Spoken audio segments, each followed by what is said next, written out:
बिस्मिल्लाहिर्रहमानिर्रहीम। अस्सलाम वालेकुम। मैं उम्मीद करता हूँ कि आप सब खैरियत से होंगे। आज मेरे साथ मौजूद हैं फारूक अफजल साहब, जो कि Aspire group of colleges Pakpattan campus के प्रिंसिपल साहब हैं। सर अस्सलाम वालेकुम सर। वालेकुम सलाम। सर बहुत बहुत शुक्रिया आपने कीमती टाइम में से हमें टाइम देने के लिए। सर कुछ सवालात की इजाज़त है आपसे? इजाज़त है sir. Aspire group of colleges का जो तालीमी कैलेंडर है वो आप हमें बता दें, और एडमिशन कब ओपन और कब क्लोज हो रही है, क्योंकि ये मुख्तसर सा टाइम होता है और ताकि हमारे नाज़रीन जो है वो इससे फ़ायदा उठा सकें। बिस्मिल्लाहिर्रहमानिर्रहीम। एस्पायर कॉलेज पाकपतन में एडमिशन जब मैट्रिक का आखिरी पेपर ख़त्म होता है उस दिन से स्टार्ट हो जाती है। जी सर। उस दिन से एडमिशन स्टार्ट है और अल्हम्दुलिल्लाह हमने 22 अप्रैल को अपनी पहली क्लास स्टार्ट की थी। जी सर। तो तालीमी कैलेंडर सर क्या है कि मतलब आप अभी तक कितने डॉक्टर्स और जो है वो सेटअप किस तरह का हमारे अभी तक कोई 4 डॉक्टर्स बन चुके हैं, कोई 5 इंजीनियर। क्योंकि एस्टैब्लिश हुए से थोड़ा सा टाइम हुआ जी है। जी बिल्कुल बिल्कुल, 4 डॉक्टर्स हैं, 5 इंजीनियर्स हैं और कुछ अदर यूनिवर्सिटीज़ में एडमिशन हो चुके हैं। Sir the second question is that college में कौन कौन से डिप्लोमा डिग्रियां करवाई जा रही हैं? कॉलेज में देखिए इंटर लेवल पे तो हमारे पास एफएससी है, आईसीएस है, आईकॉम है, बाकी यूनिवर्सिटी लेवल पे प्रोग्राम हमारे पास चल रहे हैं।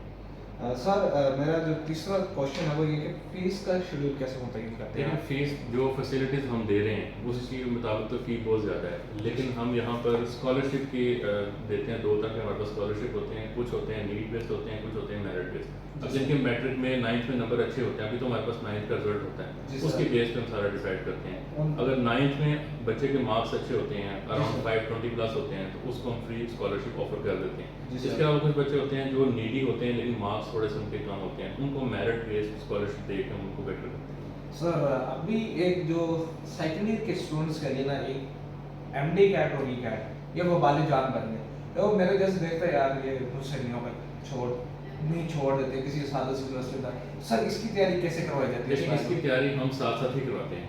कुछ होता है कि बच्चे आखिर में आके दोबारा एक अकेडमी ज्वाइन करते हैं तो 2-3 महीने तैयारी करते हैं, लेकिन हमारे जो टीचर्स हैं वो हाईली क्वालिफाइड हैं, हाईली एक्सपीरियंस्ड हैं। वो स्टार्ट से ही बच्चों को इस लेवल पे लेके आते हैं कि वो एमडी एड की तैयारी भी साथ साथ कंसेप्चुअल नॉलेज देते हैं, उनके प्रैक्टिस भी करवाते हैं। इवन हम सेशंस भी ऐसे करते हैं कि बच्चों के एमसीक्यूज की प्रैक्टिस हम साथ साथ ही करवाते हैं, जिनमें उनको कंसेप्ट मिल जाता है, एफएससी में भी हेल्प हो जाती है और साथ ही वो इंटर टेस्ट के भी साथ साथ तैयार होते हैं।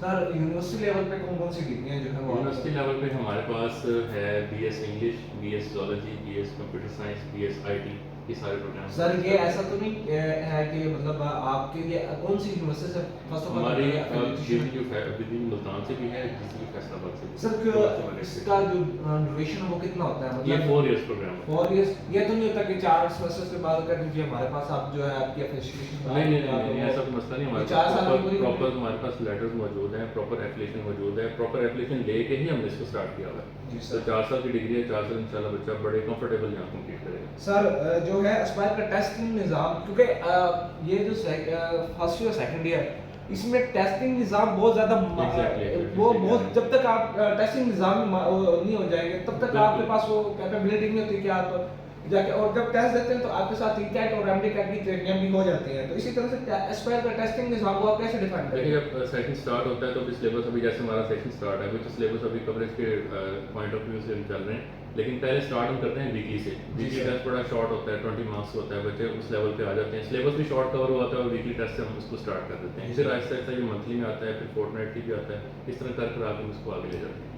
सर जो आखिरी सेक्शन होता है इसका टेस्टिंग निज़ाम का वो किस तरह होता है? पहले हाफ बुक फिर फुल बुक ये स्टार्ट होता है वीकली से, वीकली से जाएगा फोर्टनाइटली, फिर होगा मंथली, फिर होता है स्टैंड अप। स्टैंड अप हमारा 70% सिलेबस कवर कर देता है। वहाँ प्रॉपर बच्चे की असेसमेंट हो जाती है कि 70% जो सिलेबस उसने हमने टेस्ट उससे लिया है वो फुल लेंथ पेपर होता है, उसमें प्रॉपर पता लग जाता है कि बच्चे की तैयारी कितनी है। फिर हम एक मीटिंग रखते हैं, पेरेंट्स को बुलाते हैं, पेरेंट्स को सारा उनको ऑनबोर्ड करते हैं कि बच्चे किस लेवल पे तैयारी है। फिर स्टार्ट से टेस्ट सीरीज स्टार्ट होती है, उसको हम टी सीरीज कहते हैं, T1 से लेकर वो 15 में डिवाइड होता है। वो प्रॉपर टेस्ट सीरीज होती है जो एक दफ़ा बच्चा बुक गो थ्रू कर लेता है, फिर उस सीरीज में सारी चीज़ें आती हैं। उसमें जैसे 4 Ds हो गई हैं, फिर बच्चे का क्वार्टर आ जाता है, फिर अगली Ds हो गई, फिर क्वार्टर आ जाता है, फिर हाफ बुक आ जाती है, फिर आगे टेस्ट सीरीज आती है, फिर क्वार्टर, हाफ बुक, मतलब ये इस तरह स्टेप बाय स्टेप आगे। जो ये टी सीरीज स्टार्ट होती है कब तक स्टार्ट होती है? ये तकरीबन जैसे सिलेबस वाइंड अप हो जाता है, ये तकरीबन दिसंबर में स्टार्ट हो जाती है। हाँ जी, बिल्कुल दिसंबर में। सर जो अगला क्वेश्चन है कि गैर निसाबी सरगर्मियाँ जो हैं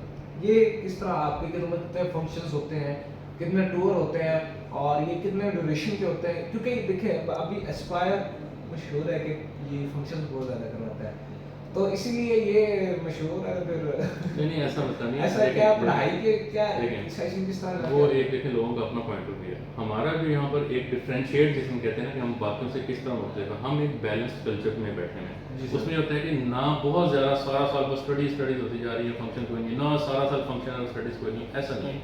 हमारा एक बैलेंस कल्चर है।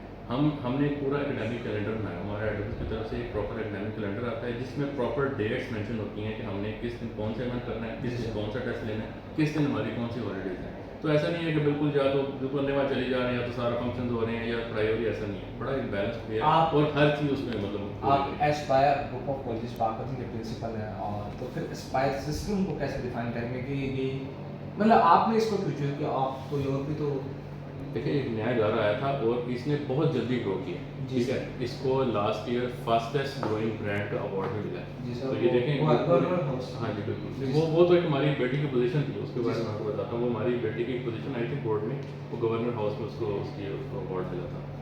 वैसे ओवरऑल जो एस्पायर ब्रांड है ना, वो फास्टेस्ट ग्रोइंग ब्रांड को उसको अवार्ड मिल चुका है। बड़ी जल्दी इसने 2017 में पाकिस्तान में आया, पाकपतन में 2020 में आया और बड़ी जल्दी ग्रो करके आज अल्हम्दुलिल्लाह 150 के करीब कैंपस है।